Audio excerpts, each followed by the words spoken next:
Hey there, Earth to the human being race.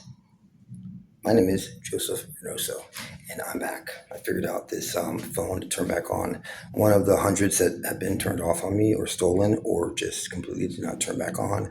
Um, yeah, that I've had to face in the last dozen years, for the most part, intentionally by the forces that are evil.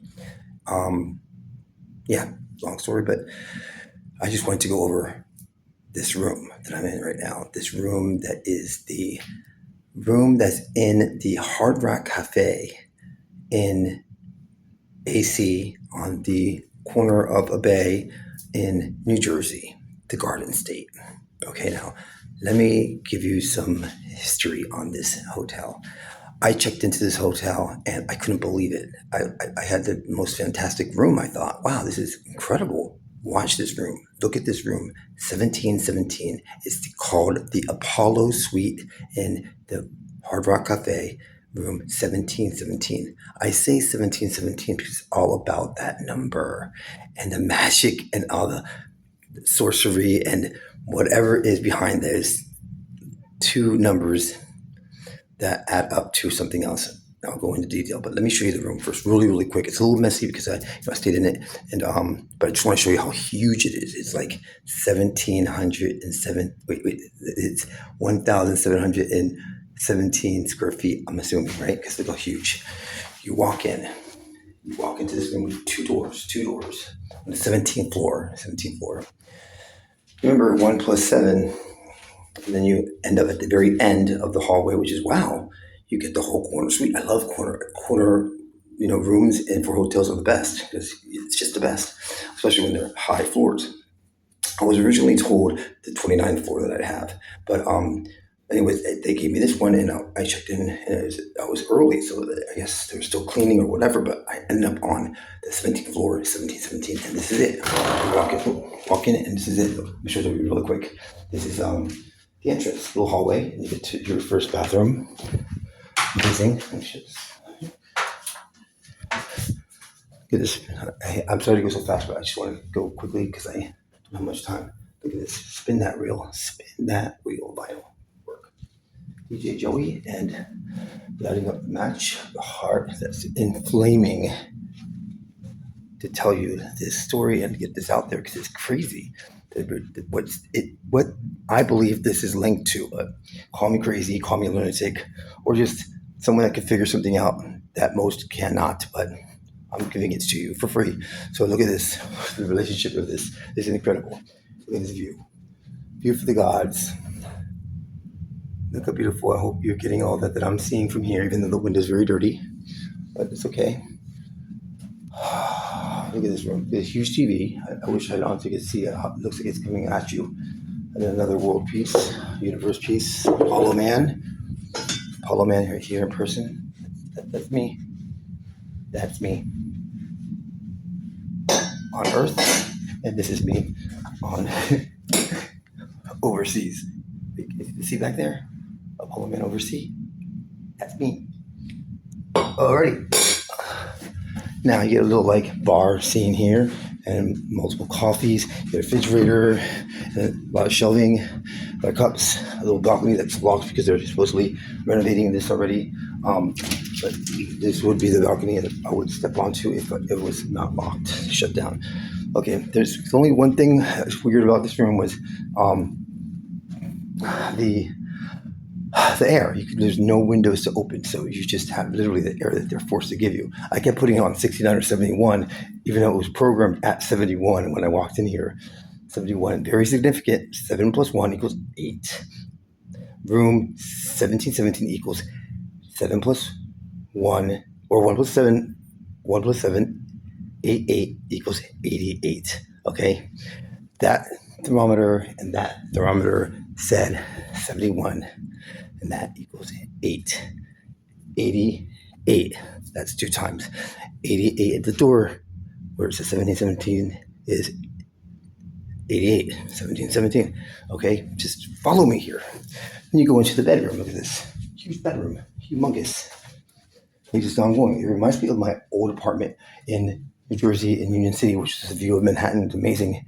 And it was about 16 or 1,700 square feet, and it was 2 bedroom. So yeah, it was very much like this. Anyways, look at this huge bed, little safe, desk, another huge TV, lots of room, and another view of the windmills and the other windmills and all the generation of producing all the air that we're breathing in here. And the view of the bay, right? I walked all that. It was really cool. Prada. And then look at the bathroom. Look at the bathroom. It's huge. Huge bathroom. Humongous. Look at this. I ate a little too much. It's all right. Oh, shit. I gotta pack this. Oh, my God. I'll do that later. Okay, here's the bathroom. Really nice. All to myself. It was amazing. Where I could take a dump, like separate from the other dump place. Where you could, separate the aromas and shut the doors. Two doors in both bathrooms separately. Amazing. Love that. Spin that wheel. All right, now let's go back to some more meaning behind this. The little time I had to say it. Okay, so I was born in 1971. Okay, add that up together. You add the 1 minus 9 is 8, and then plus the 7 plus 1 is 8, and what do you have? 88, dropping down to 88. I'm trying to find out why I was placed in this room, right? Why it was so like random and quick, because I got here early, right? So I was placed in this room, and it's the most beautiful view. The ocean, the fake ocean, and the real ocean, right? And you get land and the man-made, cement shit that man has put onto this earth of amazingness. So life, that's life. We're interrupting life. I don't know how to put that, but anyways, the facade to the life, the fake to the life, above, below, those things that kind of like you think about. You have to question things, and you have time to question things, and you think, what the hell does this mean? What the fuck does this mean? It's like weird, but my mind is that I kept seeing the number 8. You know what I'm saying? 8 kept popping up. I'm thinking 88. So I look it up, and lo and behold, my phone starts giving out this this guy that I follow. His name is Moore, and he's so funny, and he's really smart, and he kind of dissects the Bible and like all these things that we wonder about, and hell and heaven, and just his version of it. He's really good at like kind of like putting it together and to his take, right, to his version of it, and his world. So that one of his things pops up because he has thousands of like posts. So the one that pops up, of course, because the phones read my mind, or like they listen to my mind. I don't know, because I'm not even talking half the time, but it picks up a lot of shit that I'm thinking of, and then his thing comes up, and he's talking about numbers like 12, the number 7, and was it him? I can't remember. I think it was him that brought up a story about 88 and Trump, relating Trump. I'm like, what the fuck does Trump have to do with it? And then I looked it up. I put in 1988. It's a big year for Trump, 1988. Think about that. So I'm like, weird. It's kind of just bizarre. So I go further. I put in 1717 to this room, 88, right? 1717. It brings up so many things, and it brings up proverbs, things in the Bible. It brings up a lot of meaning, truth, like the truth being revealed, like underneath it all. So how I saw it. So what is the deep underlying truth? Is that I believe that I am a believer of Christ, in the Most High God, right? I believe that we are all Christ. Human beings are all Christ. That was the ultimate message of Christ, of Jesus. That was the perfect man that did not sin, not sin, meaning not lie. He didn't lie. He never lied, right? But he's perfect. No one's ever been like that since. 2,000 years later, 2,000 years before, there was one close to it. His name was Joseph, son of Jacob. He was a great guy. No one to look up to on his brothers, because they were all rotten siblings, all of them, just like mine. Unfortunately, but we forget. And Jesus was the one that had the disciples, that he adopted these 12 monsters that lied too. They weren't honest. They have different stories, different takes. They didn't tell the truth of what he was saying, that we're all equal and even in one in the source of life that's human beings. That's our power. He never left here because he left us as part of him. We are Christ because we have a dose of Christ every day, right? So I'm trying to figure this out, thinking, always ask, you shall receive. So my purpose is to Christ, the world, universe, tell me, what the hell does 88 mean? And my version and take is that I was placed in this room by the universe brought me here to tell me more truths. And I find out that this used to be, whatever this means, this hotel used to be the Taj Mahal or Taji Mahalji, whatever, I don't know, Taji, some like Middle Eastern, right? Is that Middle Eastern? Saudi Arabia, that's from Saudi Arabia. I don't even know, because all these things are coming up to me. So I don't know everything perfectly like this, but I think that's where that's from, right? But it used to be owned by Trump. I could have sworn I thought I saw Trump's name on these buildings at one point. One of these buildings as a hotel decades ago. But I guess Taj Mahal, maybe it was Taj Mahal, then it was turned to Trump, then it was left bankrupt, and then in 2017, this was put up. Yeah, 2017, right?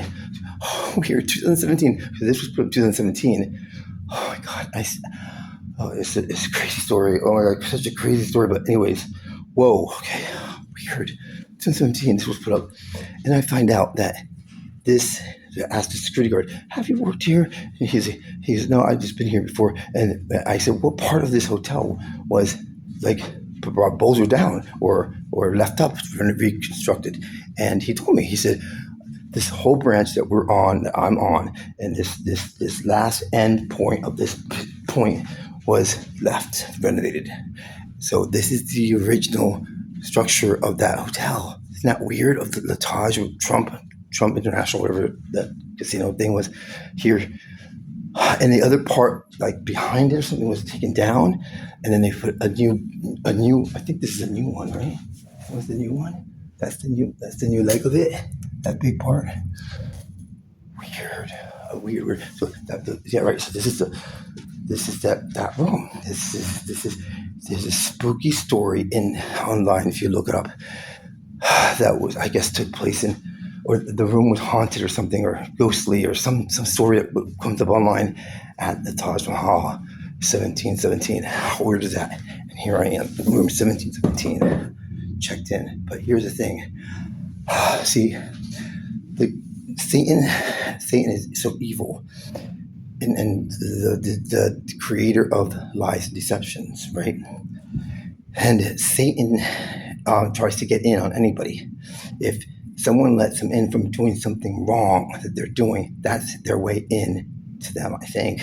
And they get into other people, not into other people, they get to other people. So they start bothering them, harassing them, just like being a nuisance to them, because that's Satan and those other people trying to get to that, the light, the good one, the good ones that are in the world. And right now, it feels like there's not that many, but there's enough, because with what we have is Christ in us, ultimately is the most powerful thing in the world, beyond all 10 billion of these human beings around the world. Because I feel like I'm being attacked by most all of them. I should keep playing the game and be careful, but I just believe in super duper truth that is Christ, and Christ has been manipulated so many times through these years, but we should still know and feel our instinct and our gut feeling and our intuition of the truth. But I know it's hard because I've been tricked so many times too, so many. This could be another trick of Satan. But my point is, Satan tries to come for me every day. And I don't figure him out sometimes because I'm so convincing of people being truthful and telling the truth. So I just go with the flow because it's what they tell me. But when I see that they're full of shit and that there's a lie lingering in their wordings and their positions of them and their take on things, or their facial expressions, or their movements, or I can pick it up, and I run but I make sure I carefully run. Before, I wasn't so careful because I would call them out right away in front of their faces, and they'd be like, preparing or denying completely. That's the biggest thing. They deny right away. They deny and walk away. But what I've learned is that you have to collect your thoughts, be quick as you can. Some are quicker than others to diagnose what that is, and run from it. Run from it. I'm not running from this. I don't run. See, I believe that the devil tries. He can't come in me. He can't possess me. There's no way. It's impossible because I'm not his to do that to. I'm baptized through Christ, and I know Christ, and I've seen enough, and all the number tricks and games that try to go into place still go in my favor because I can prove the number 9. I'm the 9th child of my mother, and I'm the number 7. I'm the 7th boy of my mother, and number 12. I'm one of 12 brothers of my father's siblings, and my mother's even names and words. My mother's name is Maria. I have a brother that totally raped me and tried to destroy me many times over by the name of Julio, like a Judas. And I have a lot of brothers, like 5 of them, who are members of the family that are lawyers, that are very evil, and they manipulated the law, and they got to steal a lot from me. And that's Walter, Lillian, who's like Lilith, the oldest sister, and my other sister Lucy, who's like Lucifer. And I mean, I already forgave them for everything they've done to me. And I'm trying to tell them they own what they've done. The sin and the crime and the dysfunction of the super enormous family that I come from, and that it's not mine. It's not mine. It's theirs. I tell the truth. I'm no saint. I'm no saint, but I'm not a criminal, and I worked my life off to earn what I've given to the world, and what I've given to myself in education and hard work and the millions that I earned. Because for me, money's always been just an object. It's just a thing. It's not something that you worship. It's not something that you destroy other people to get to.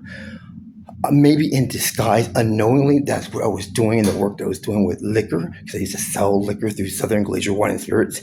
They showed me evil. I tried getting out of it on time, and they still are after me. They're still attached to me somehow, and they still are stealing my wealth and wanting to own me, and they will never own me. Neither will my brother Walter. Neither will anyone that is trying to come for me. They have to know that, and I will not stop letting them know until they own up to it. They need to be accountable for all that they've done to me. And just like the Hard Rock Cafe, this was created. Their first one was in 1971, right? That's a material thing. Look what it's going to be around the world. It's huge. It looks beautiful. But that's all fake. It's all like, it's not all real. You don't take that with you when you leave. People may experience this type of life, this type of like luxury and gaudiness, and the music that they put into the TVs, and what they've signed on to from contracts from back in the 20s, 30s, 40s, 50s, 60s, 70s, and who they gave their soul to, these artists, and that they signed on their contract. I never signed on any of that shit without knowing what I was signing. They trick us. They do other things. These contracts that are behind our back that we're not reading a page that's not even there sometimes. And the wording that they place on these contracts and leases are not what the intention is for, and the person that's signing it sometimes. But I didn't sign a lot of things that they're using against me. They forged it, like my ex-husband is a horrible psychopath. And they get away with it. Judges and attorneys, it's mind-boggling because you just keep finding out more truths as you dig in. But I had the time to, and I've found out so much more than I ever would have imagined. But it's a beautiful thing. That's my story. That's what made me, and the gifts I'm finding out that are never ending and eternal. That you you have their spirit that you're attached to. And my spirit is the Holy Spirit. And that Holy Spirit shows me so much because I ask, what happened? What went wrong? Of course I've been wrong many times. Of course, many have been wrong, but there's some extreme measures that are unacceptable. They need to own him. They need to take ownership and accountability for their sin upon man. Whether it be their brother, their neighbor, or their strangers that don't even know that they're stealing from, because that's been the case. And I just want people to realize that we're not slaves, and you're your own person, and you are divine, and you are blessed by God. Even when you come in after the fact to find out, I think that's what happened with Jesus. He looked in for himself, and he found out other things and truths, and he revealed them. So we trust and we want to have someone to link to, and people are common grounds of where to go to, because we trust our family. We love people we meet, and our past have brought us here. We remember, and then you find out truth behind them. And they're not so nice. Oh my God, what is that I see out there in the sea? Hold the video. Okay. Anyways, I'm setting out because they won't give me the greed of Hard Rock Cafe. Even though this was a super blessing to have this room, I mean, I still pay $300 or something a night, but I wasn't expecting it to be this big. And God always blesses me with that surprise, and I always am grateful, right? But my return of this blessing is to share this with the world on what my take is. That just look up the number 88 and how it relates to 1, evil, 2, Satan, 3, Trump, and then look up the little horn and think of me. You're welcome. Letting you know, beware. All right. I don't know you, but I love you, and I want the best for you, and I mean it. Alrighty, peace out, and to be continued, because I have more to share for you. Live, love, sing, eat, dance, empathize. The world is ours. We are the world. Signing out. Joseph Miguel Christ Ray. Peace, love, and sunshine.